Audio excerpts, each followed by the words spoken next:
احتفلت الإعلامية ريهام عياد بحفل زفافها أمس الأحد بأحد الفيلات بمنطقة 6 أكتوبر بحضور عدد كبير من نجوم الفن والإعلام والمجتمع، بالإضافة للأهل والأصدقاء والمقربين. وظهرت الإعلامية ريهام عياد بإطلالة ساحرة، فستان أبيض طويل أبهرت الحاضرين بجمالها وبساطتها، من تصميم مصمم الأزياء إسلام حشاد. وعقد القرآن دكتور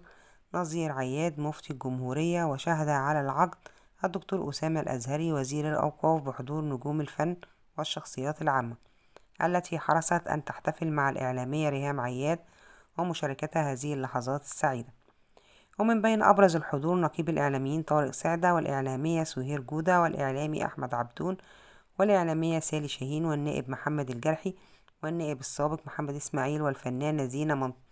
منصور، والفنان محمد العمروسي، وخطيبته المطربة مي فاروق، بالإضافة إلى لفيف من الشخصيات العامة وأعضاء مجلس النواب والشيوخ. وشهد الحفل عدد من الفقرات المميزة، منها فقرة غنائية للنجم الكبير مصطفى قمر، والنجم عصام كاريكا، والنجم محمد شاهين، الذين حرصوا على تقديم عدد من أغانيهم